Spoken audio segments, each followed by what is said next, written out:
shall I end, greatly to be praised in the city that bears his name, the city of Elohim.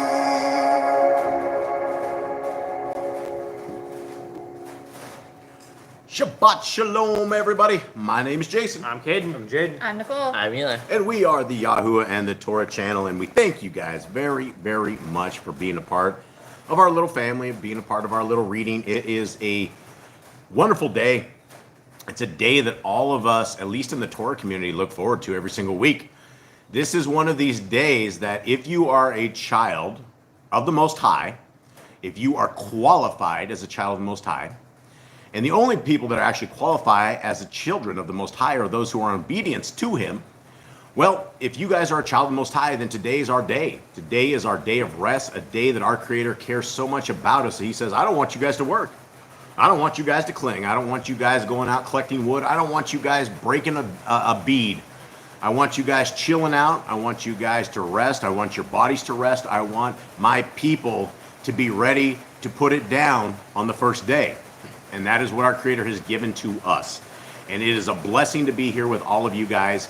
We love you all tremendous amount. We're sorry for the roof that sits there and pops. This is a tin roof. We're out in the middle of a jungle in a kind of a funky house, and it's the best we got. One of these days we're hoping that we'll get a false ceiling or something put in here so that we can actually have more of a quiet time with all of you guys. But right now it doesn't look like anything in our immediate future. So thank you guys very, very much for being a part. Will you please open us up in prayer, Mr. Cade? Gracious Father, we come before you. We thank you for your day. We thank you for the blessing you've given us. Thank you for the day you told us to rest, the day you knew we needed. We're not supposed to work 7 days. You knew that we needed a rest, a recharge. You cared for us enough, and we ask that as we go into these days, we follow the commands. As you told us, you will be our Elohim, and we will be your people if we keep this command. We ask that it is counted as righteousness to us, that it is counted towards our blessings. We ask that your Ruach is on us today as we open your word, as we find out what you have put before us, what we're supposed to find, as we dive into your Torah, as we dive into the words of your Son, as we dive into the things that you have set out before for all the people to see, the things that people have thrown away, and we ask that we're able to see the deeper meanings of the sayings, we're able to see the truth of the Torah, we're able to see the truth of everything you have put out.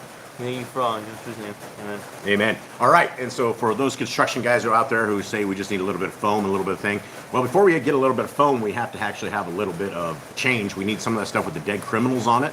And since we don't have a lot of that stuff with the dead criminals on it, then actually doing any kind of upgrades or stuff, it's just not in our future. We fight day by day to just make sure we are able to get food to the table. So one of these days, if Yah willing, a roof will come to it, and there's a lot of ways to do it, but it's these things around here, if you guys have never lived in a third world country, it's not the same. You can't just go to a Home Depot and find this stuff. If I was to look for any of the stuff you guys are sitting there suggesting, it would probably be a trip about 8 hours away to figure out where to get it and then to bring it back and to figure out how to install it myself. Those kind of people out there, not just dead president, we're talking dead criminal presidents, right? That's what I'm talking about, emissary. I'm talking about those guys that are on the pictures of the dollar bills and all these other things. They're dead criminals. Okay, so here we are. Jade, will you please open us up? Yep.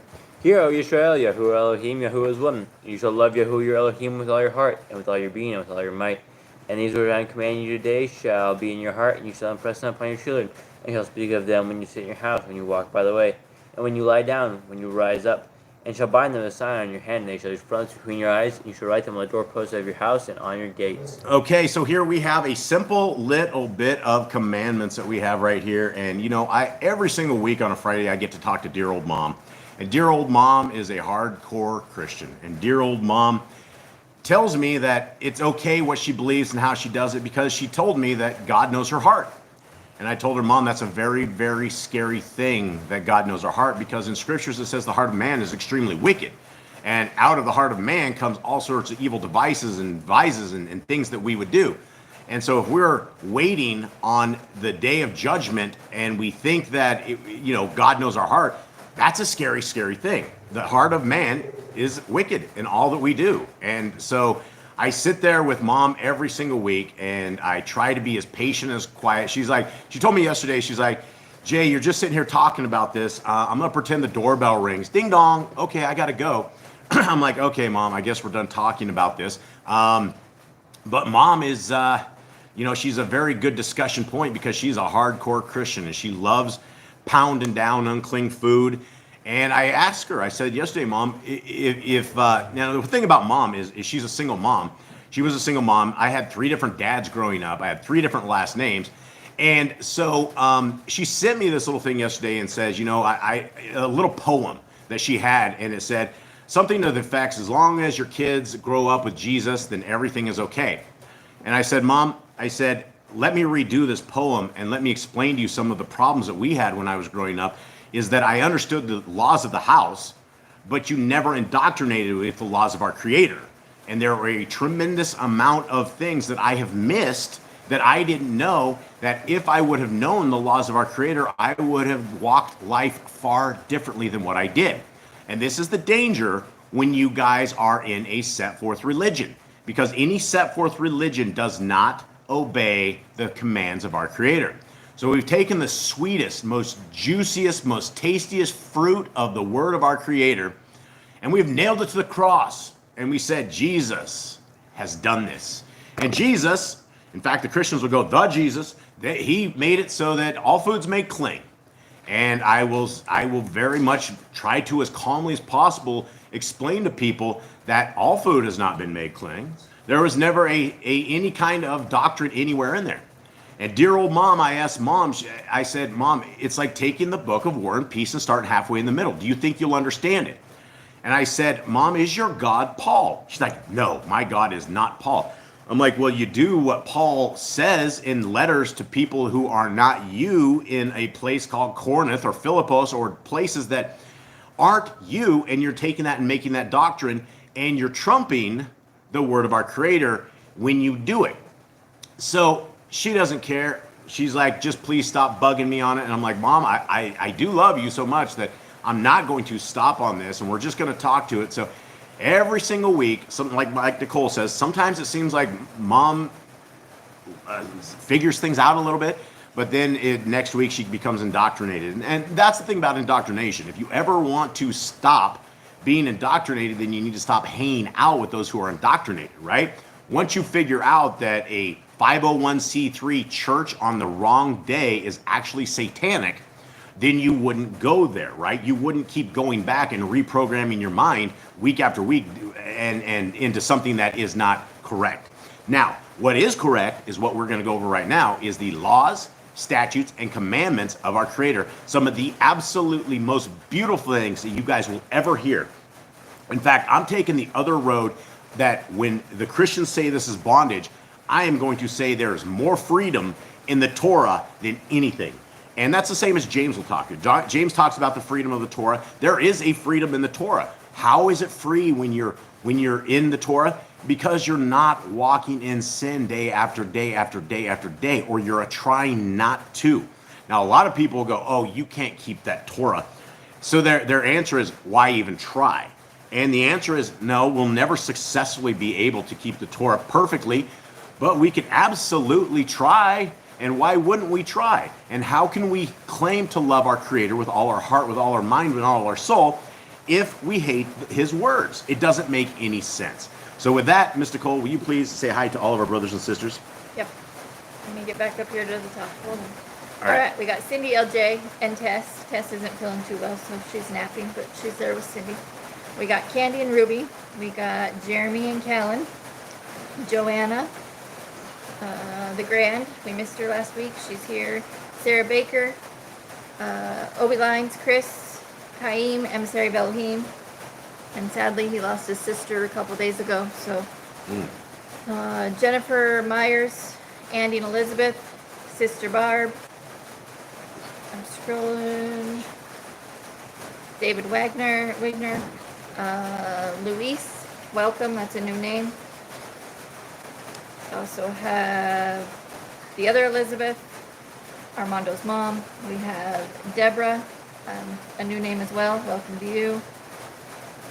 I'm scrolling still because I think there's still more. Sound City Solutions. That's another new name. Welcome. Sounds cool. Sound City Solutions.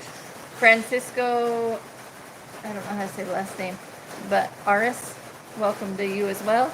And I think that's everybody. If I missed anybody, I do apologize. Shalom, shalom, shalom. Greetings, greetings, greetings. Much love from all of us to you. We guys truly, truly love you guys. It is an honor to be able to sit here and to hang out with very, very qualified people, the people who are our brothers and sisters in the kingdom to come. And so I guess we're all family here. So welcome, fam. Huge love to all of you guys on this. And I want to talk real quick. Sister Barb says this. She goes, Brother Jason, Yahuwah may not open her eyes. She may not be of his kingdom. He opens eyes, brother, when it is put before his people.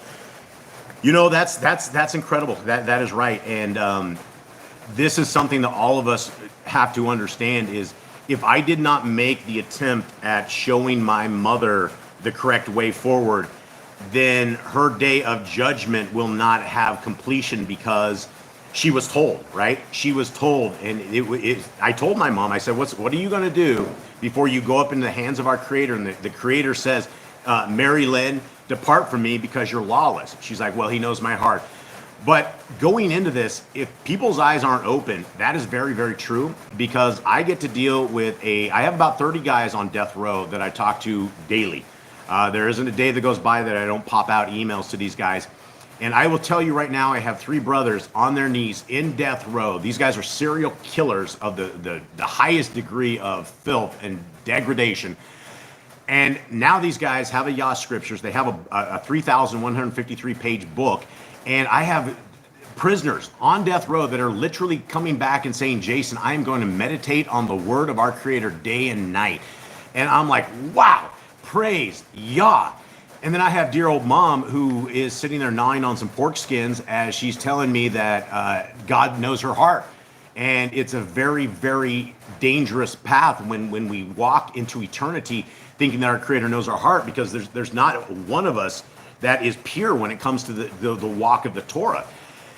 And so we can do all we can do, but you know, that's our job to do this. But the guys on death row are more free than dear old mom. My mom is living a death sentence that is eternity, and I've never found a place in scriptures where eternity is only for a decade or 2 decades, and then you can leave out of the place as burning. The worms are eating your corpse, or your body that never dies, right? It's just a very, very bad place, and we have 120 years to figure this out. And our Creator will send the right people around you if you are willing to have your eyes, heart, and your hands be clean and be part of it. So here we are, guys. Now we're going over the greatest things you will ever see, the greatest things we will ever talk about, a guide to life. We're looking at the DNA makeup of our Messiah. We're looking at the DNA makeup of the kingdom to come. We are looking at the qualifications and the adjectives, the things that apply to the people of the kingdom. Now, all of these laws, statutes, and commandments will be what we are judged by naked before our Creator on the day of accounting. There's not going to be anyone around us. We're going to stand before Him, and we're going to have to be judged based on what we're about to read, which is why we are told to write this on our heart, mind, and soul, that we are told to indoctrinate our children into it. We're talking about rising and going to sleep. We're having it as frontlets between our eyes. There's not a point in our life at any moment that we should ever walk around without having the Torah as our litmus test, as our guidepost. We are not to go into battle in this world without understanding the Torah very much, because we can get into a lot of problems. So commandment number 1, which sounds like a great deal, and when you say the laws of our Creator have been nailed to the cross, you're also saying be fruitful, nailed to the cross, as well as multiply, nailed to the cross, and replenish the earth. So we want to nail it to the earth. All of a sudden we have no kids left anymore, and everybody's on the couch and nobody does anything, right? Those are the first 3 commands. Continue on, fellas. Subdue it. Have dominion of the fish, fowl, and every living creature. Bear bearing every tree is for food. Man and woman should build their own families. Master sin. Master sin. You know what? The guys in death row, now, once I get these guys on the hook, once I get them where I want them and where we're leading them to a proper way, and a lot of these guys, right, when they come up, they're like, I hate religion and I hate all of it. And I'm like, you know what? I do too. I can't stand religion because I have never found a religion that is in sync with our scriptures. So I tell them, we don't want a religion. We want a way forward. Now, and I send these, and we always get down to master sin And these guys, I've had 3 or 4 different guys say, you know what, master sin is an incredible thing. And I've even had these guys. I mean, these guys are serial killers, guys. They've done some horrible, horrible things in their years. And they understand that master sin is the 7th commandment that we have in all of scriptures. It's something huge, right? If we are continuing to live in sin, in pornography, in any kind of sin and wickedness that is hurting our soul, this is where we have to understand it. We have to do whatever it takes to get it out of our lives. And like Messiah says, just take pornography for example, right? If we're stuck in pornography, Messiah very clearly says it's better to rip this eye out of our socket than to go into eternity with both eyes and have this on our skin. So whatever it takes for us to start living like our Creator wants to, we only have 120 years, and we don't know the last moment we're going to take that last breath, and we're going to be standing before our Creator on the day of accounting. Very important things. Continuing on, every clean, moving thing that lives shall be food for you. Do not eat the blood. Walk before me and be perfect. Guard Yahuwah's covenant, laws, statutes, and commandments. Teach your children commands and guard the. Oh no, every male child should be circumcised. Teach your children the commands and guard the way of Yahuwah. Remember Yahuwah's name for all generations. Keep the Passover. Pesach. Keep the feast of unleavened bread, festival of Matzah. There's one Torah for the stranger and the Hebrew. Sanctify all firstborn to Yahuwah. There are no mighty ones before Yahuwah. You shall not make graven images. Do not bring Yahuwah's name to naught. Keep the Shabbat. Honor your parents. Do not kill. Do not break wedlock. Do not steal. Do not make false accusations against your neighbor. Do not cut anything of your neighbors. Do not make an altar from rock that the toolest touch. Do not go up to the altar by the steps. If a man steals cattle, he shall restore it 5 times. Yahuwah's laws for criminals. Do not lie with beasts. No sacrifices to other Elohim. Do not oppress the stranger, fatherless, or widow. Do not charge your brother interest. If you borrow your neighbor's raiment, return it to him before sunset. Do not curse the ruler of your people. Do not eat what is torn of any beast. No false report. Do not follow a multitude of evil. Do not judge unrighteously against the poor. Bring back your enemy's cattle if you find it going astray. Help the animals of your enemy. Stay away from rumors and gossipers. Take no bribes. Do not oppress a stranger. Love the stranger. Give your land rest in the 7th year. Do not mention any pagan names. Keep the feast of Yahuwah. Do not cook your goat in his mother's milk. Obey the messenger Yahuwah sends before you. Do not bow down to other Elohim. Serve Yahuwah. Make no covenant with other Elohim or outsiders of the land. Do not make your use of anointing oil on a normal person. Do not make your use of this perfume on a normal person. Do not eat the fat. Do what you say you're going to do. Return what is your neighbor's. Obey Yahuwah's dietary laws. Live in time of separation. Obey Yahuwah's hygiene laws. The Day of Atonement, Yom HaKippurim. Do not uncover the nakedness of your family. Do not take your woman's sister for wife. Do not lie with a woman or her uncleanness. You shall not sacrifice your children to Moloch. Do not be a sodomite. Be holy. Do not reap the corners of your field, or you shall not glean your vineyard. Do not deal falsely or defraud your neighbor. Do not lie or be a liar. Pay your workers for the day's wage they are due. Do not harm the table. Do not endanger your neighbor. Do not hate your brother. Rebuke your neighbor for his sin. Love your neighbor as yourself. Do not diverse your cattle. Do not mingle your seed. Do not mingle linen and wool. Do not lie with the taken woman. Do not eat the fruit of the trees for 3 years. Do not practice sorcery. Do not round your beard or the corners of your head. Do not cut yourself for the dead. Do not get tattoos. Do not prostitute your daughter. Do not defile your temple. Do not consult a medium. Respect your elders. Have correct weights and measures. Do not walk in the manners of the nation.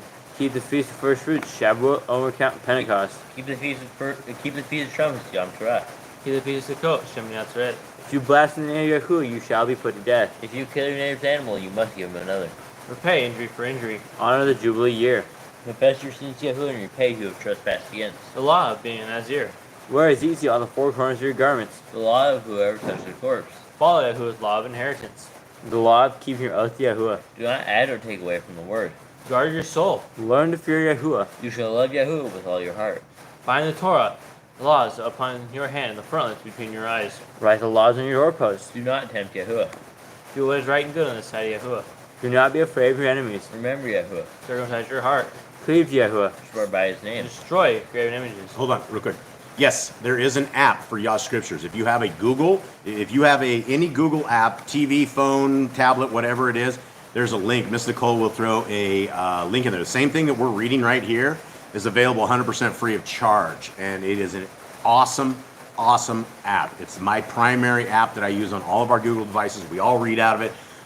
It was extremely expensive to put together, and extremely time sensitive, but it is available for everybody, anybody that's on Google. So there it is, and yes, enjoy that. Sorry guys, interrupt you guys. Read the grants. Where's the grid? Please expand on love your neighbors as yourself. How to love yourself to love your neighbor as yourself. Where she said it? I can't see. It's probably at the bottom. Okay. Please expand on love your neighbor as yourself. How to love yourself to love as yourself. Well, here's a couple things. Number one is, according to Messiah, those who are our family are those who keep the laws, statutes, and commandments of our Creator. Now, neighbor doesn't necessarily mean family, because we know from the story of the Good Samaritan that, in fact, this guy that got beat up and robbed and was left dead, there were people of so-called religious institutions who went by him, and there was one guy who's like, man, I will have my body defiled because this guy's all jacked up. One guy goes by and he goes, I'm not a physician. My best bet is to keep rolling and send a physician back to this guy. And then you had a guy who was not even part of the actual tribes of Yisrael, that the same as the people that should have picked him up. And they picked the guy up, and he picked the guy up, treated his wounds, sent him into a hotel, a place, gave them money and said, hey, take care of this guy. And when I come back through, I'm going to give you some more money. So in that parable itself, we can tell that anybody who is our neighbor are those who could be helped. Right? There's a tremendous amount of people that we can be our neighbor. Now, necessarily, they aren't quite our brothers, but unless we love people as our neighbors, then they're never going to be receptive to the word of our Creator. That's the thing that all of us have to figure out. And that's why I spent a tremendous amount of time with my brothers and sisters in chains, because a lot of it, especially the initial contact, it's not about scriptures, right? It's a little bit about scriptures, but it's a tremendous amount me giving to them in terms of my life, in terms of conversation, so that they can respond. And when they see that there is a little bit of love, these guys open right back up. I mean, these guys are the guys that won't talk to anybody in prison. They wouldn't talk to anyone through their trial. They just stayed quiet. And now they're here are just talking to this little family in the middle of the jungle. Those guys are our neighbors, right? That's our neighbor, people who are potential kingdom dwellers. People that are, and in fact, you won't know until it is. So I would say that everybody in need of help could potentially be our neighbor. I think that's how I would answer that. So I don't know if any of you guys in the chat would have a different answer for that. Be compassionate. As Sister Barb says, don't be a doormat, right? Obviously, there's a return of all sorts of things, and if it's a dead end road and you're just being used and abused and it never ends, then obviously it's not making traction. And the best we can do is we can leave seeds in the ground, and hopefully somebody further on from us comes by and tosses a little good dirt on there. But like Sister Barb said before, it's all really up to the hands of our Creator. I don't know why we were able to have our eyes opened. I have no idea anything. I really don't know why, other than one time we heard something about Shabbat being something that we should be keeping, and we started researching it. And when we researched it, not only was it Shabbat we should be keeping, but all these other commands. And so that was kind of an eye-opener for us. And unless you really have a heart to seek our Creator, I don't know so much as the eyes will ever be open. All right, let's continue on. Did I get everyone in chat on that thing? I think so. Okay, so let's continue on, fellas. Where are we at? Anyone? I think do not make an idol of Yahuwah as the pagans do to their Elohim. Rejoice, I am blessed you with. Do not do what is right in your own eyes. Do not hearken to the words of false prophets. Do not make any balls between your eyes for the dead. You shall not eat any abominable thing.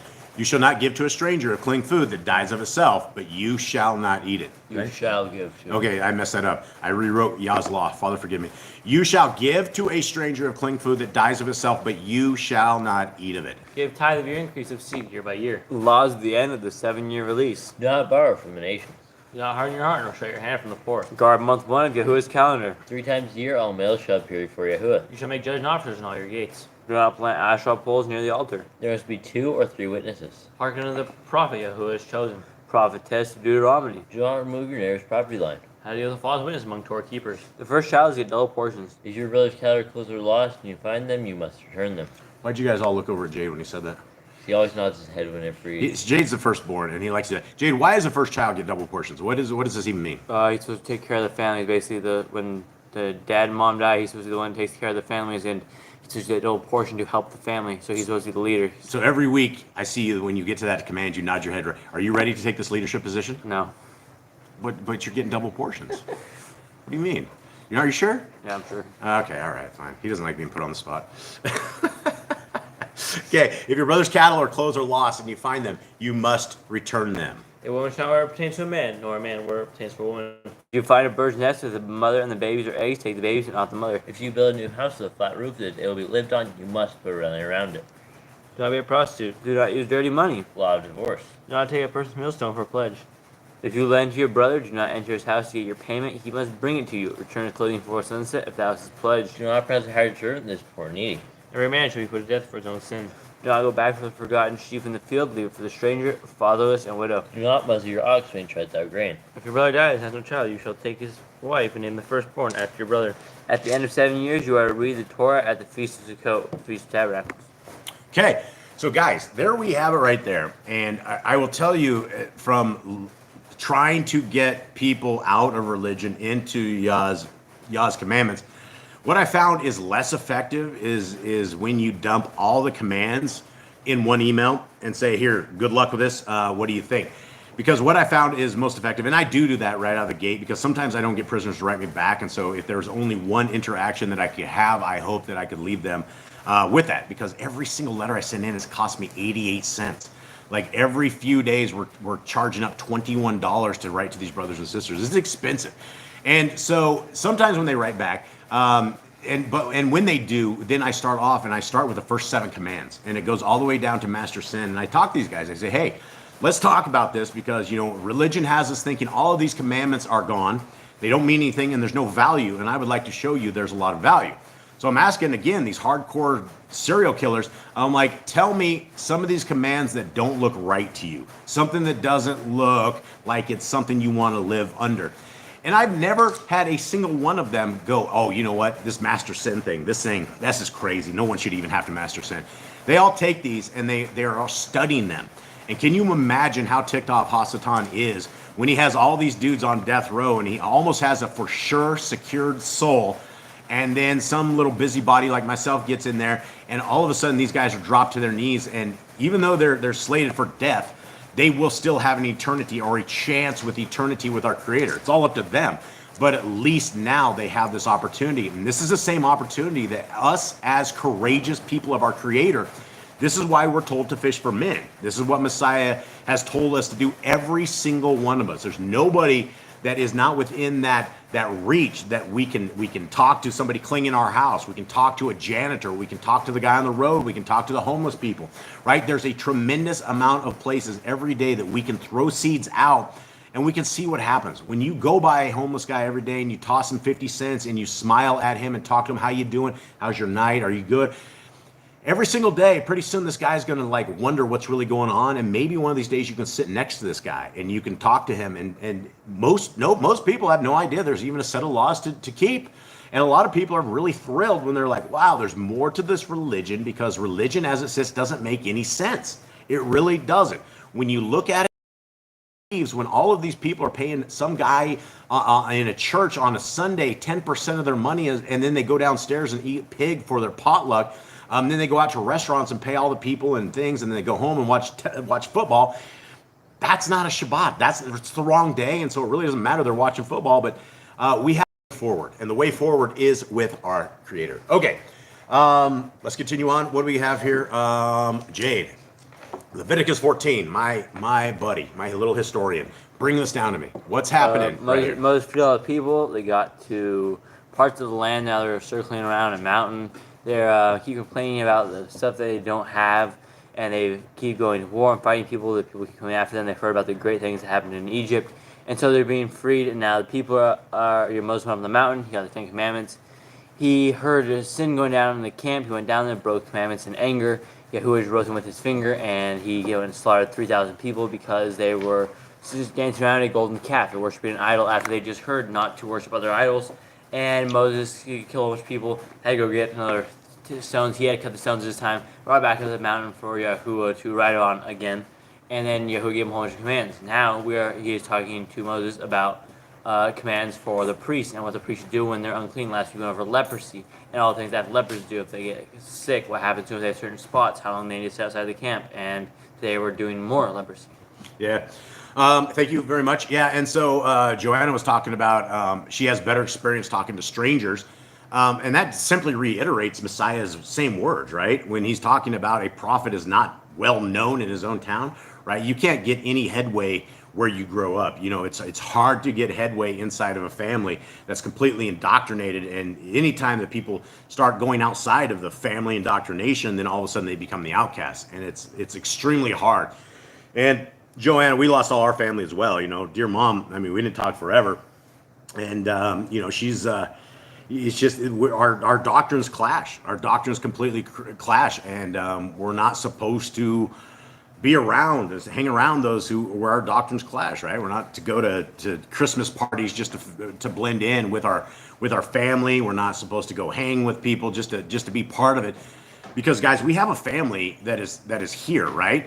Our family is all of us around, right? These are brothers and sisters and mothers, is what Messiah said, are those who love the laws, statutes, and commandments, which is why the kingdom to come is going to be a hoot. It is going to be a complete blast, because we don't have to wonder if there's evil amongst us, right?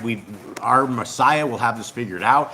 It will just be a whole bunch of people that are in the way of doing the way of our Creator. And that's what we don't have right now. We do not have a world anywhere where everybody values our Creator. We care.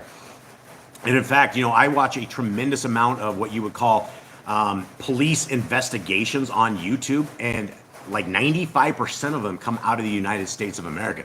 There is an issue in the United States of America right now with massive homicides, not even massive homicides, but these kids that are rising up that are murdering entire families. I mean, there's some issues, and a lot of people have no idea these issues even have, but these issues arise because we did not indoctrinate our kids into the ways of our Creator. They don't have a way forward, right? They have their house laws, and nobody wants to be around the house laws, but then they have no way to stop them, and there's no governor, and these guys will absolutely do the most evil out of anywhere. So, all right, continuing on.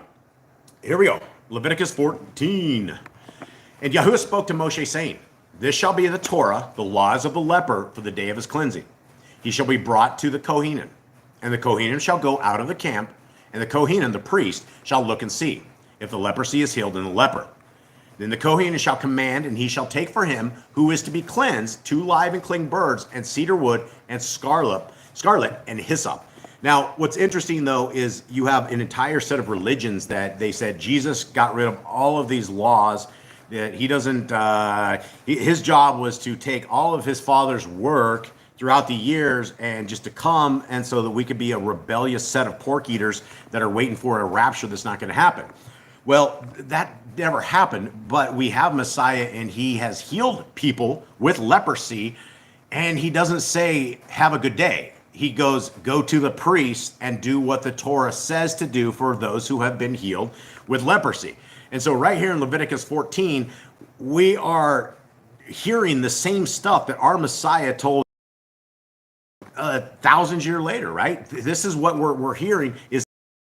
And so if your understanding is that our Messiah came to get rid of the Torah, that is not a biblical statement. It never ever existed. It never ever was said. And there's no place. You can get it maybe in the words of Shaul if you are so close-minded that all you want is 8 books, and you believe that you are a person of Philippos, or you believe that somehow you are a citizen in Corinth, and that 2,000 or 3,000 years later you are getting a letter back to a letter that somebody else wrote, and you want to take the letter back and you want to make it your doctrine, and this doctrine very clearly goes against the laws of our Creator. Well, your God becomes Paul, right? That by default, your God becomes Paul. And when you tell Christians that, they're like, "Oh man, that just really, really upsets them." Continue on. Let's see. "And the Kohen shall command, and he shall kill one of the birds in an earthen vessel over running water. Let him take the live bird, and the cedar wood, and the scarlet, and the hyssop, and dip them and the live bird in the blood of the bird that was killed over the running water. And he shall sprinkle it 7 times on him who is to be cleansed from the leprosy, and shall pronounce him clean, and shall let the live bird loose in the open field. And he who is to be cleansed shall wash his garments and shall shave off all his hair and wash himself in water and shall be clean. Then after that he comes into the camp, but shall stay outside his tent 7 days. Okay, does everyone get it? What's going on here? So there's a way to kill a bird. I think the bird takes the sin of his leprosy because people believe that leprosy was caused by evil speak. So leprosy was a punishment when you said evil things. So when you kill this bird, it basically takes your sin and you sprinkle blood on there, and you're basically cleansing your sin. Right. And so this is the process to get to the way that our Creator wanted us. A lot of people are, especially people that never read scriptures, the very first thing that they've been indoctrinated with is that the God of the Old Testament is different than the God of the New Testament. That the God of the New Testament is about love, and the God of the Old Testament is about war. And right out of the gate, when people say that, you absolutely know they've never read scriptures before. Because our Creator is not a God of war. Our Creator is a God of preservation. Our God is a Elohim of strength. And when he's just this little process right here, right? We're not taking birds out of the air and just killing them, right? It is a process to make somebody who is unclean become clean so that our Creator will walk with us. It was as close to a physical form that we've ever had when we have a cloud by day and fire by night, and that our Creator dwells with us in our camp, right? This is his rules and regulations, which is why our Messiah is absolutely a beautiful add-on to this, right? Because now, instead of us having to get this bird and having this priest and having him clean himself and doing all this, now we have Messiah Yahushua, Jesus, who is our priest, a very, very qualified priest who is not the priest of human form, right? All of these priests back in Levitical days, before they ever made these ceremonies, before they ever did it, they had to clean themselves. Before they could ever go into a ceremony state, they had to make themselves right. Now, we don't have to do that with Messiah Yahushua because he didn't sin, which means our best priest is the priest that is coming. And this is why when people are like, oh, you want the Old Testament, you just want to kill animals and you just want to have sacrifices, which is absolutely absurd when you read the scriptures, because anyone who understands that the Levitical priesthood was something that is a trained thing. It's not something that you can just go out and do something, because even the Levitical priests who were sauced up a little bit with a little bit of drink and Aaron's kids, they got burned up because they jacked it up. And those guys should have been very much qualified, know exactly how not to make strange fire, and yet they did it. And if those guys mess it up, there's absolutely zilch way that any of us would ever get anything done right, and we don't need to. So let's continue on. 8, guys, anyone? I'm looking, yes. And he who is to be cleansed shall wash his garments and shall shave off all his hair and wash himself after water. We're actually on the next one. And shall be clean. Then after he comes into the camp, but shall stay outside his tent 7 days. And on the 7th day it shall be that he shaves all the hair off his head and his beard and his eyebrows. Even all his hair he shaves off. And he shall wash his garments and wash his body in water and shall be clean. Now, we don't have a lot of scriptures in our scriptures that actually say shave off the beard.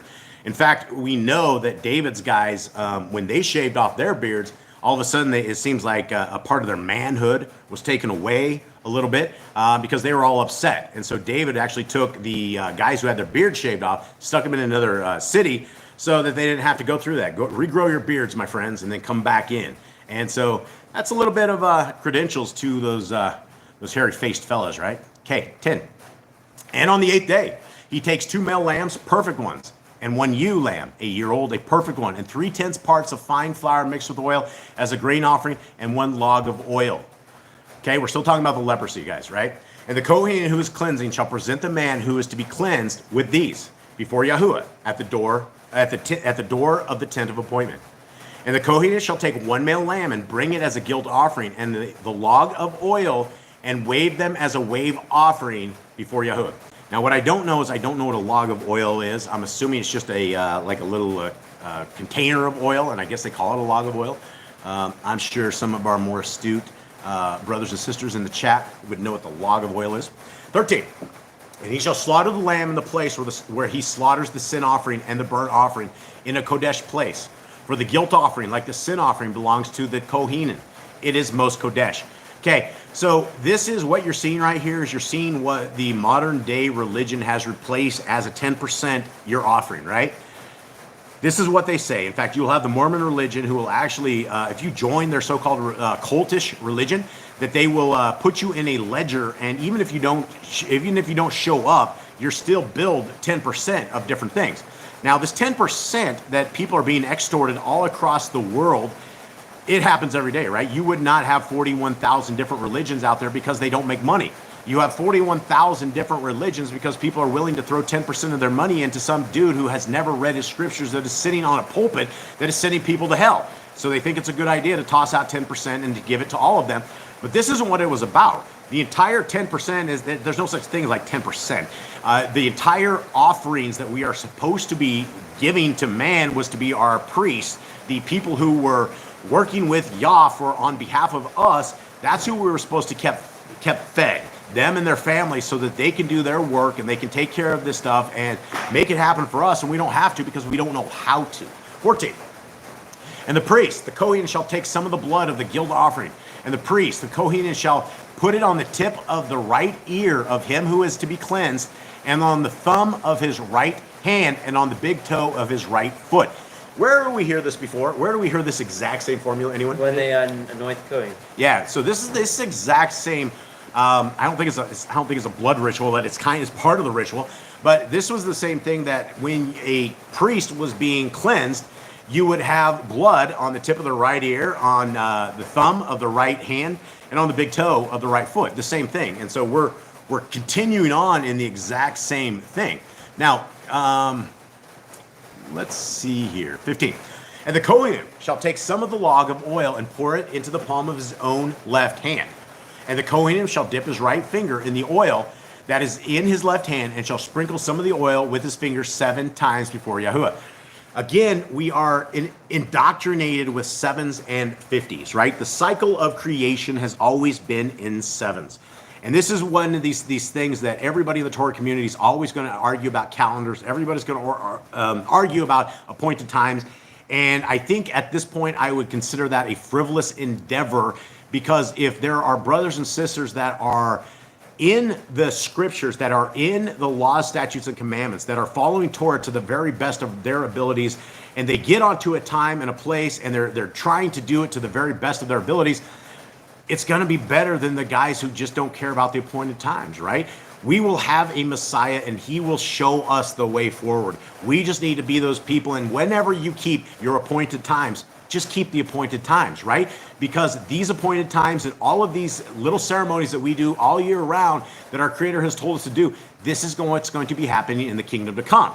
We're not going to have a kingdom to come without the Torah. The Torah is going to be here till heaven and earth pass away. Not one jot or tittle of the Torah will ever be gone until heaven and earth pass away. And it always sounds to me like the new kingdom to come is going to be somewhere on the top of Mount Zion, where the city of Elohim comes down and all the people of Yah's are called over for the great battle and for the 1,000-year reign. That's just what I figured.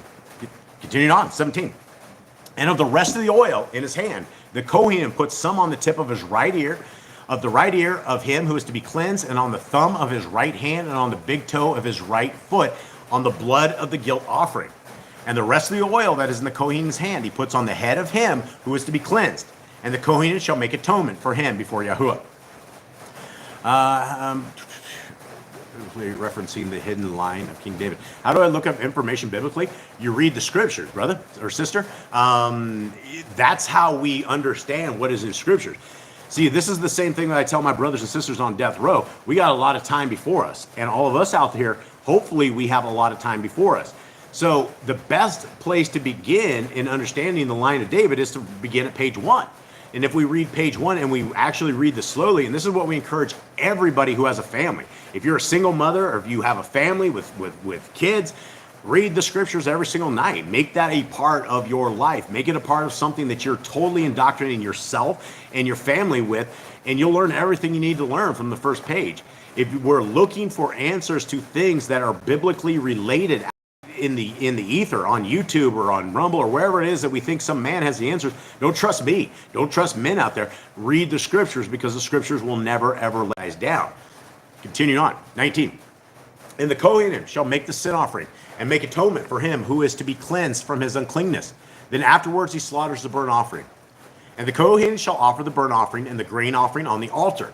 And the Kohen shall make atonement for him, and he shall be clean. But if he is poor and is unable to afford it, then he shall take one male lamb as a guilt offering to be waved, to make atonement for him, and 1/10 part of fine flour mixed with oil as a grain offering, and a log of oil. And 2 turtle doves, or 2 young pigeons, such as he is able to afford, and one shall be a sin offering, and the other a burnt offering. And he shall bring them to the priest, the Kohen, on the 8th day for his cleansing to the door of the tent of appointment before Yahuwah. And the Kohanim shall take the lamb of the guilt offering and the log of oil, and the Kohanim shall wave them as a wave offering before Yahuwah. And he shall slaughter the lamb of the guilt offering, and the Kohanim shall take some of the blood of the guilt offering and put it on the tip of the right ear of him who is to be cleansed, and on the thumb of his right hand, and on the big toe of his right foot. Then the Kohanim pours some of the oil into the palm of his own left hand, and the Kohanim shall sprinkle with his right finger some of the oil that is in his left hand 7 times before Yahuwah. See, this is the problem if any of us tried to become Levites, right? If any of us decided, all right, I'm going to set up an altar, I'm going to start slaughtering animals. Look at what kind of an exact ceremony that we have, right? We got blood on the head, the finger, and the toe. This guy pours, the priest pours oil in his left hand. He takes his right hand, he's sprinkling this. Guys, we are not fit to be priests of our Creator until we have a Messiah who's willing to give us some understanding. Okay, 28. And the Kohanim shall put some of the oil that is his right hand on the tip of the right ear of him who is to be cleansed. Did I already do this? 28, guys? Yeah, I think you're on 29.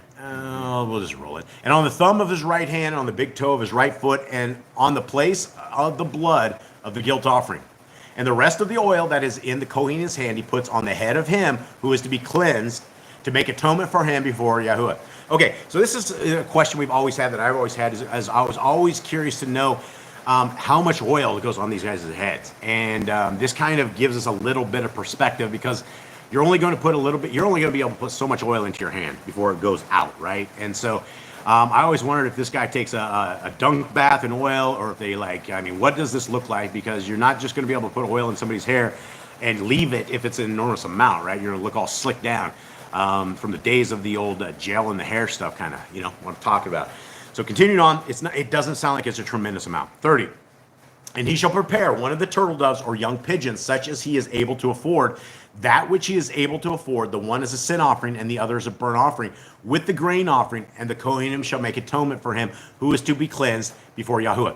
I'd like to talk about this real quick, because the power of those who are in Torah is that we understand a lot of things. And one of these things is that not all of us have a lot of money. Some of us are filthy broke, and some of us are okay being filthy broke because that's just the way it is. But in the days, if we were having to pay a way out and have a priest cleanse us, we always have to offer something, right? And it goes down to those who are, there's stuff for normal people who have money, and there's stuff for those who are dirt broke. Now, what's interesting is when Messiah was born, it appears as if they offered up the dirt broke style of sacrifice, which is, it was very amazing. I wouldn't expect Messiah came from a really rich family. I think he learned a lot about life in a different way. Okay, continuing on. 32. This is the law. This is the Torah for one who had an infection of leprosy, who was unable to afford for his cleansing. And Yahuwah spoke to Moshe and to Aaron, saying, when you come into the land of Canaan, I am giving you as a possession, and I put a plague of leprosy in a house in the land of your possession. Then shall the one who owns the house come and inform the Kohen, saying, it seems to me that there is some plague in the house. And the Kohen shall command, and they shall empty the house before the Kohen goes in to look at the plague, so that all that is in the house is not made unclean. After that, the Kohen goes in to look at the house. Now, this is very interesting stuff, right? We're all dirt poor. Dirt rich in the Shaman. That's it, man. These lands, we have not been able to accumulate a bankroll. It seems to roll out as fast as it comes in. We are broke, and I know a lot of you guys are out there, but yet those who are in Torah are the richest of anybody, because we're not only defending our soul, but we're trying to guarantee it. We're trying to fish for men. It's there, man. This is a real credit score, right? This is a credit score for the kingdom to come. let's talk about this real quick, guys. We have leprosy now. We talked about, guys, leprosy on a person and how to get cleansed from this. Now we have a house. The house ends up with a disease inside of it. So the command is that before the priest goes in there, that you need to take all the stuff out. So all of a sudden, you're going to have all these people. Where do you think they took all the people's stuff? To a bonfire. The bonfires? I don't think you take it to the bonfire. It says they're taking it out so they don't go to the bonfire. Oh, that's what they're talking I about. think you're talking about the house itself. No, I'm talking about the stuff in the house, because what it says Probably right set it here. right outside the house. Think it said outside the house? Probably if it's clean, they just move it back in. If not, they just probably store it somewhere else. Yeah, so that's interesting. Before you go get the priest, you need to get everything out of your house ripped out, because of that priest gives that an unclean grade. All your stuff is probably owned as well. 37. And he shall look at the plague and see if the plague is on the walls of the house with sunken places, greenish or reddish, which appear to be deep in the wall. Then the Kohanim shall go out of the house to the door of the house and shut up the house 7 days. All right, so we got some police tape around the outside of this thing, right? This is a crime scene at this point when there is some sort of plague on your wall that is sunken in. Like, it sounds like this stuff is actually able to eat into this stuff, right? It's so bad. That's just a bad news, right? Probably shouldn't be living there. Yeah, you probably want to move out. And the Kohanim shall come again on the 7th day and look and see if the plague has spread on the walls of the house. Then the Kohanim shall command, and they shall remove the stones with the plague in them, and they shall throw them outside the city into an unclean place, while he lets the house be scraped inside all around, and the dust that they scrape off they shall pour out in an unclean place outside the city. This is crazy stuff, right? People are always talking about how germs or things aren't real, how this stuff couldn't actually be real. This sounds very real to me, that somehow your house can get the plague. And what's crazy is these old people that we have been and we're still babysitting, downstairs they had mold, and it grew all over the room, and they wanted us to get the mold off this room, and so we didn't know what to do. I've heard the horror stories of mold and how we're all going to die, and I mean, the walls were completely black. They had let water seep in this place, and they never let it out, and so inside of the paint, the mold ate into the paint. We scraped a little bit of the paint off, and all the way down to the cement, there was black. There was just this black. And so even now, we scraped all that stuff off. We put some paint thinner on there, scraped it off. I thought we're still alive, thank Yah. But we got it all painted, and I looked down there a couple days ago, and the mold's back. The mold in the wall is back. There's a line from the top all the way to the bottom of the wall. It's completely contaminated. And I'm like, wow. This stuff's alive. I don't know if this is like what the leprosy is exactly like, but there's something very wrong in the bottom of this house, and I don't know how to get rid of the mold. I can't take their blocks out of there, so I don't know how to like make it good. Continue on. 42. And they shall take other stones and put them in the place of those stones, plaster the house. And if the plague comes back and breaks out in the house after he's removed the stones, after he has scraped the house, and after it's plastered, then the Kohen shall see if the plague has spread in the house. It is active leprosy in the house. It is unclean. I think that house, the more I think about this and read this, I think that house has leprosy. Mold is mold, but I mean, this sounds exactly what happened in this thing. 45. And he shall break down the house, its stones and its timber and all the plaster of the house, and he shall bring them outside the city to an unclean place. And he who goes into the house all the days while it is shut up becomes unclean until evening. And he who lies down in the house has to wash his garments, and he who eats in the house has to wash his garments. However, if the priest, the Kohen, indeed comes in and looks at it and sees that the plague has not spread in the house after the house was plastered, then the Kohen shall pronounce the house clean, because the plague is healed. And to cleanse the house, he shall take 2 birds, and cedar wood, and scarlet, and hyssop, and he shall kill one of the birds in an earthen vessel over running water, and he shall take the cedar wood, and the hyssop, and the scarlet, and the live bird, and dip them in the blood of the slain bird, and in the running water, and shall sprinkle the house 7 times.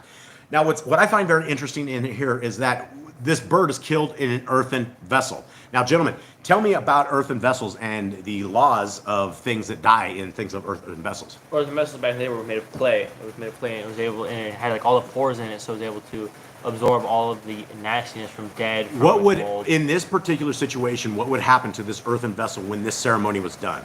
It'd be break it, throw it outside the ground. gates. Yeah, you break it and get it outside the gates, because you would have killed, and this thing would be condemned, this particular earthen vessel. So for every one of these little ceremonies, you're talking like a whole new thing, right? The priest comes in, you have a brand new earthen vessel. It's a whole new ceremony, and when they're done, they get rid of this stuff. Now, continuing on, 52. He shall thus cleanse the house with the blood of the bird and the running water and the live bird and with the cedar wood and with the hyssop and with the scarlet. And he shall let the live bird loose outside the city in the open field and shall make atonement for the house, and it shall be clean. Okay, this is a little different than the other stuff that we heard. Talk to me about this. Anyone? What did it just say, Jade? So basically, we're letting a bird go, so it makes atonement for a house. What does this remind you of when we let this bird go? When they take two young pigeons, like two turtle doves, and they kill one and they release the other. Okay, that's one of them. What else? Where else do we have this? Goats to Azazel? Goats to Azazel. This reminds me of the goats to Azazel when they slaughtered a goat free and they called it to Azazel. And it's one of those interesting verses. Okay, continuing on. 54, I think. This is the Torah for infection, leprosy, and eruption, and for leprosy of a garment and of a house, and for swelling, for a scab, and for a bright spot, to teach when it is unclean and when it is clean. This is the Torah of leprosy. All right, amazing book. Now we are heading over to Matthew. Amazing book. Simply amazing. One of the greatest books in all our scriptures is Matthew. But you know what? I would probably say that about every single book that I have read, because they are absolutely all super, super, super amazing. And this is the good news, right? They call it the good news, and people don't even realize why it is the good news. But the good news is that we have a brother, and you can call our Messiah not our Savior. We can call him our brother, because that's what he told us to define himself as, or anybody who keeps the law, statutes, and commands of his dad. We're brothers or fathers or mothers. That's who our family is. And so this is our priest. This is our high priest that has now come to life, that is now telling us the ways to completion, the ways forward. And when you read the book of Revelation 14:12, and I talk to the prisoners in prison all the time, right? Because I'm dealing with people that have not only ended somebody's life, they've ended usually multiple people's lives in various gruesome ways. We're telling them about the way forward. We're telling them about the things in scriptures that tell that a man can be saved. And regardless of how evil, or regardless of how demon-possessed people are, if people are willing to repent, if people are willing to come to the kingdom road, yes, we are going to have a very bad day of accounting. Yes, we have to absolutely make amends for what we did. But there's never anything other than the blaspheming of the hand of the creator of the universe that is a damnable sin, right? And so regardless, there is hope for everybody. If I read anywhere in scriptures that a murder was a complete death sentence and there was no hope for anyone's soul, I would not be sitting in death row. I'm literally living in death row for the last month, learning the ways of these guys, and it's my heart is breaking. I could tell earlier this week when I was talking about it, I was almost cracking up because I was talking about some execution date. And these guys that I'm talking to, their time is limited, and so it feels to me like we only have a brief moment in time that I'm able to help these guys in any way, shape, or form. And this is the same destiny that all of us have, that we look outside to all these people around us that are completely lost, the people that love the world, the people that don't care about anything of our creator. If there's nobody that's ever willing to show people a way forward and have the courage to do that, then we're not doing the job of the kingdom. We are not advancing the kingdom and telling people the way forward. And we have to be courageous. We have to we have to be courageous. Okay, Matthew 14. Anybody want to break this down? Any young, astute, kingdom-dwelling young men here want to break this down? All right, so Silence. Thanks, Jeff. So Yehoshua has been going around places now. He went to his hometown. The people told him, this is not the guy that we grew up with. It's not the guy. His father's the carpenter, and his mother is Mary. And they didn't know what to say to this guy because they don't believe him, right? It's hard to be a prophet or someone teaching in your own hometown. So he went around. He's going to all the other places outside of his hometown, teaching, getting disciples, sending people out to teach, and he's doing really good things to people. And now he's creating enemies with the Pharisees because they see him as challenging. And he's going against all their traditions and all the ways that they believe. Yeah, so all of a sudden you had Pharisees and Sadducees who are in the religion of Judaism, essentially. And these were the men. These were the made men of the day, because a lot of people to this day could not read. A lot of these people did not understand the books. They didn't have access to scrolls to get what we have today. Which, guys, every single day, you guys Guys, please offer up a prayer to Yah, thanking him that we are in a generation where we are able to have all of these books at our fingertip, and we don't have to run to a temple. We don't have to have some guy tell us exactly what to believe. It has been preserved by such as this, that these people, that the Hebrews 8 people are able to, who are willing to keep these laws, statutes, and commandments in the faith of our Messiah. This is what the kingdom to come is all about, guys. We are in some exciting times, and whether or not this kingdom comes in our generation or it's our kids' grandkids' generation, whenever it comes, it's going to be super exciting. And so here we are, continuing on, Matthew 14. Okay. At this time, Herodes, right, leader, he wasn't a Jew, he was just a leader of this whole area, right? At this time, Herodes, the district ruler, heard the report about Yahushua. And for those who have not seen this before, Yahushua, this is the Paleo-Hebrew name of our Creator's Son. This is the Word made flesh, and this is his name. And there were no J's in Hebrew, there was no J sound in Hebrew or anything like that, so we would not had a Hebrew man be called Yahushua. Continuing on, he heard the report about Yahushua and said to his servants, this Yochanan, John the Baptist, Yochanan the Immerser, he's risen from the dead, and that is why these mighty powers are at work in him. Okay, and I'm sure that sent chills down Herodes' spine, because Herodes is the one that actually had a hand, and he killed him, right? He was the one that put the order forth to kill him, because he was a drunk, and he was like sitting there being a sideshow, sitting there looking at the nakedness of his family's daughter, and decided he was going to do some great evil because of that, right? That's why we have the law, statutes, and commands. That's why we know we're not supposed to look at the nakedness of our family and do freakish things like that. 3, for Herodes had arrested Yochanan, bound him, and put him in prison because of Herodias, his brother Philippos' wife. For Yochanan had said to him, it is not right for you to have her, which is absolutely correct, right? He broke Torah. And so in the land of the Yahudi, in the land of the people of our Creator, they knew that the guy that was leading them, that it was not right, that he took his brother's wife. And so continuing on, and wanting to kill him, he feared the crowd because they held him as a Nabi, as a prophet. But as Herodes' birthday was being held, the daughter of Herodias danced before them and pleased Herodias. So he promised with an oath to give her whatever she asked. And she, being urged on by her mother, said, give me here the head of Yochanan, the immerser, on a dish. So we have great evil being perpetrated by all sorts of things. Definitely Hasatan was completely involved in this entire situation, the entire birthday party or the party this guy was having.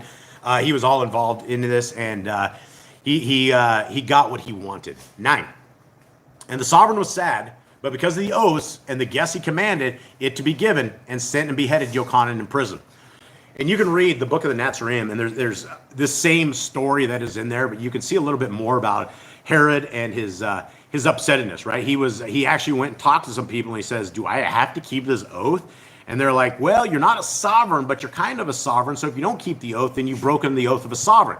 So he goes, okay, well, I got to kill this guy. And but they also said that Yochanan wasn't a lawkeeper when they told him this, which Yochanan absolutely was a lawkeeper, without a shadow of a doubt.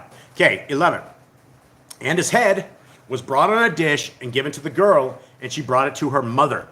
Now, the other account inside of the book of the Nazarene, I believe, I don't know if it's after this. I would imagine they had it on a dish, brought it to the mother, and then he took the head of John and he stuck it on a pike outside the city. And so everybody knew what had happened, and there it was. So 12. And his Talmidim came and took away the body and buried it and went and reported it to Yahushua. Now, when Yahushua heard it, he withdrew from there by boat to a deserted place by himself. And then when the crowds heard it, they followed him on foot from the cities. Now, why do you think that Messiah took off by himself? He loved John. This was like a friend. This is devastating. This is one of his friends, this is his cousin, this is his own family, and he was just killed. It's a devastating thing. Yeah, it is absolutely devastating that a man of such stature, the one who was crying in the wilderness, the one who said repent, and the one who came and lived a very, very humble life for the kingdom, that was Messiah's brother, right? That's go ahead. And even though Yahushua understood that this is Yah's plan, right? They've got to die for this to show the example. They've got to be able to give the word. Yahushua, it's still celebrating things. Yahushua's still human. It still hurts. Yeah, absolutely. Yeah, I don't think Herod was from any of the tribes. I think he was an outsider. I think he was Roman. Yeah, I think he was Roman, but he was he had to rule these guys and rule them how they wanted. But he was also talking about how he wouldn't have Roman support, is if the people of Yahudi rose up at that point, he wouldn't be able to have the support that he needed, so he probably would have got owned. Okay, continuing on. 14. And when Yahushua came out, he saw a large crowd and was moved with compassion for them and healed their sick. And when evening came, his talmidim came to him, saying, "This is a deserted place, and the hour is already late. Dismiss the crowd so that they might go into the villages and buy food for themselves." But Yahushua said to them, "They do not need to go away. Give them to eat yourselves." And they said to him, "We have only 5 loaves and 2 fish." And he said, "Bring them to me." And commanding the crowds to sit down on the grass, and taking the 5 loaves and the 2 fish, and looking up to the Shemaim, he blessed and broke and gave the loaves to the talmidim, and the talmidim gave to the crowds.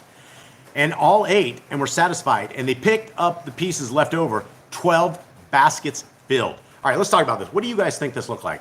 You have Messiah. A lot of food. You have a little, yeah. So something right out of the gate, it probably didn't seem supernatural, right? You had Messiah. He sits down. He starts breaking this stuff. And do you think he ripped the fish with his hands? Do you think this was cooked fish, or you think it was probably cooked fish? Probably right? cooked. Right, cooked fish. So we could probably rip it with his hands.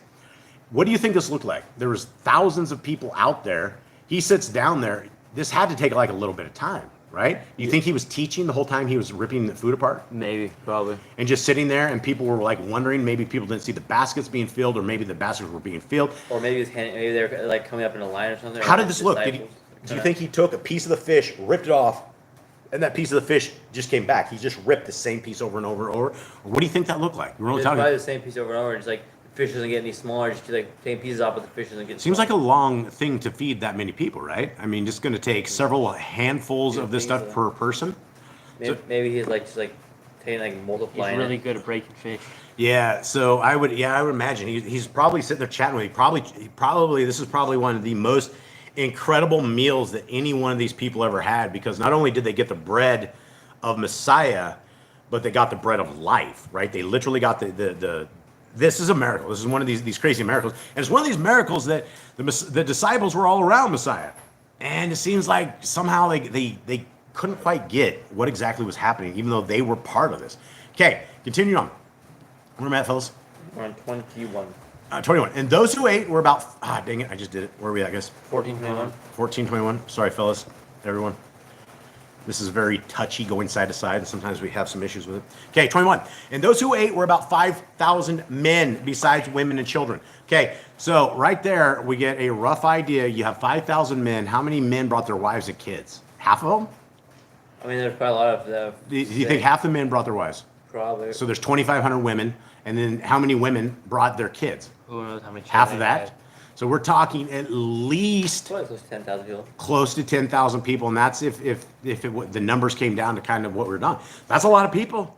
That's a lot of time that Messiah sat there and was getting food for all these guys, I would imagine. And Messiah said just every time that someone reached in, there was more. Yeah, that's what I'm trying to figure out. Yeah, is what does it look like when Messiah did this kind of miracles? It'll be amazing if we ever get to talk to him. And could you show us this thing? This is we've been very much interested. Okay, continuing on. Where are we at, fellas? 22. 22. And immediately Yahushua made his talmidim enter into the boat and go before him to the other side, while he dismissed the crowds. And having dismissed the crowds, he went up to the mountain by himself to pray. And when evening had come, he was alone there. A lot of stuff, guys, we get about Messiah. One of these things is, we have a set of religion, and many religions all believe that the Father and the Son are the exact same entity. And then you have all of these particular pieces in scriptures where you have Messiah that goes up to pray. Now, if Messiah and his dad were the exact same person, then that sounds a little sketchy, right? Why wouldn't he just think to himself instead of praying to his Father, right? These are these things in scriptures that when we take from the front of the book to the end of the book, the Trinity doesn't hold any weight. It can't hold any weight, because Messiah would be a filthy liar if he was the creator of the universe, because he's very clearly said in John and throughout the rest of scriptures that he is not the creator, that he comes in the name of the creator, he comes in the creator's ways, and he was with his dad before light and darkness was ever separated, guys. That's what everyone doesn't get. They think the Messiah was born when we were born, or that he was born when the earth was born, but he was in wherever they are at prior to us in that realm, and he had probably grown up under his dad, knew exactly what his dad wanted, and his dad says, hey, I got another mission for you, Yahushua. And Yahushua goes, what's that, Dad? He's like, I'm going to have you send you to the humans. And he's like, oh. And he knew what that meant, but he did it anyway. Continue on. 24. But the boat was now in the middle of the sea. Did I do 23, guys? Yeah, okay. But the boat was now in the middle of the sea, agitated by the waves, for the wind was against it. And in the fourth watch of the night, Yahushua went to them, walking on the sea. Okay, more miracles, right? And then when the Talmudians saw him walking on the sea, they were troubled, saying, it is a phantom. And from fear they cried. But immediately Yahushua spoke to them, saying, take courage, it is I. Do not be afraid. And Kepha answered him and said, Adonai, if it is you, command me to come to you on the water. And he said, come. And when Kepha had come down out of the boat, he walked on the water to go to Yahushua. But when he saw that the wind was strong, he was afraid, and beginning to sink, he cried out, saying, Adonai, save me. And immediately Yahushua stretched out his hand and took hold of him and said to him, O you of little belief, why did you doubt?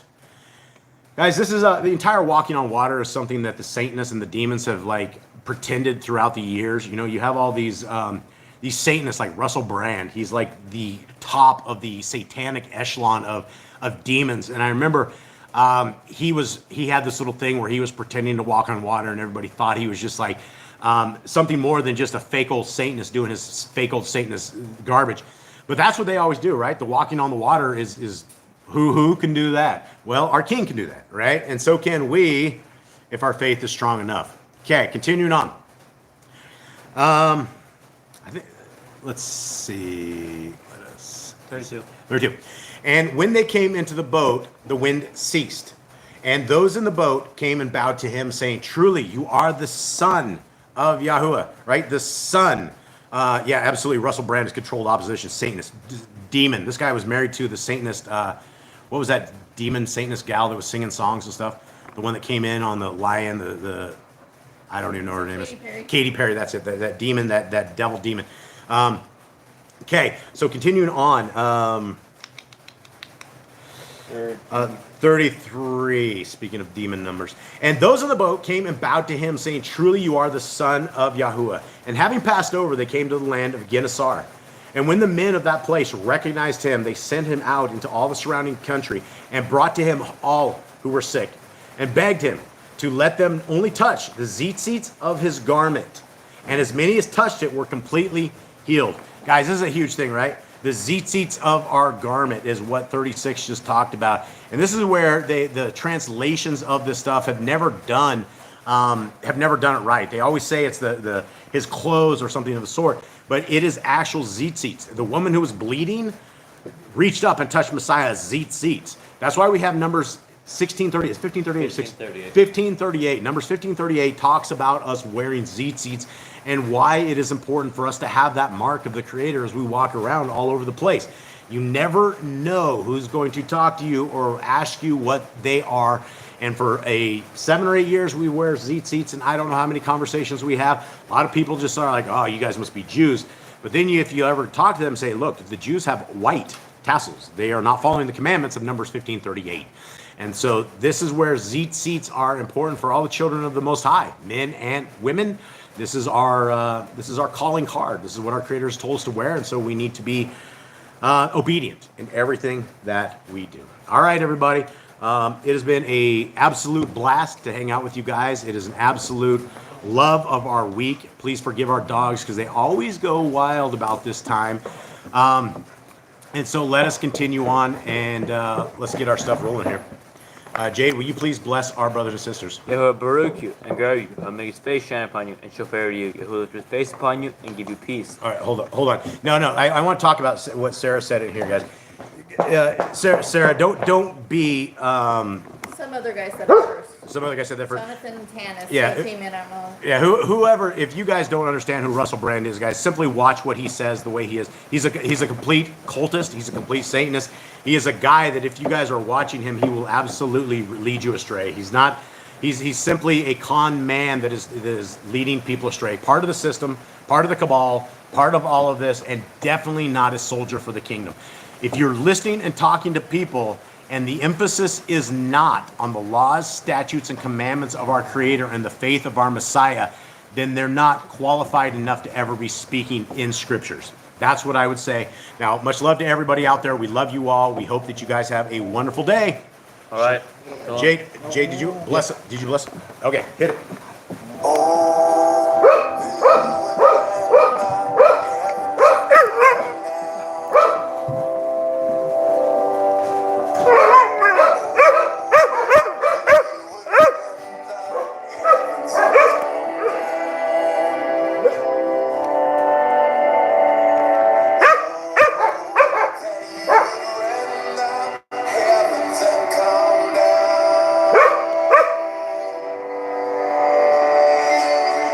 Let the mountains shake, let the earth be moved, let the nations may tremble at your presence. Let your fire burn, let the waters burn, let your name be known to this generation, and come down.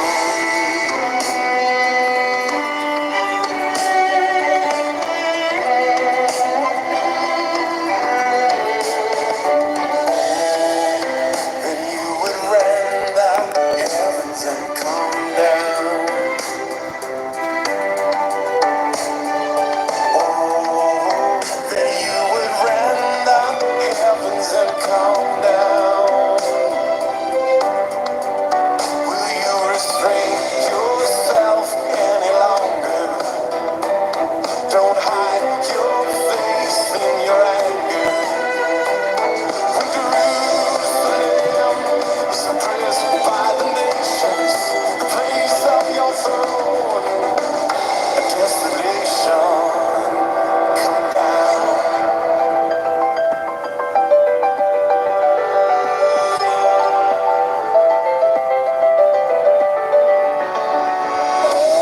Oh, that you would rend the heavens and come down. Oh, that you would rend the heavens and come down. There will be thunder in Jerusalem. Like a lion you will roar. You're angry for the sake of Zion, and all the nations they will know when you come down. You come down.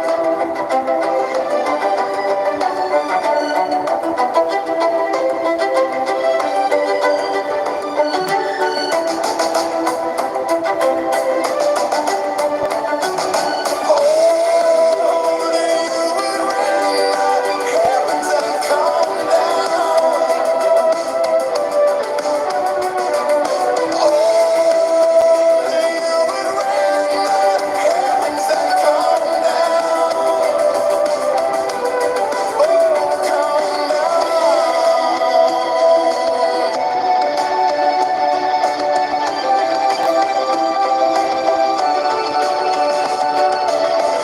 Indeed, we have sinned, and we need saving. All our righteousness is erased. No eye has seen, no ear has heard, but you prepare for those who wait when you come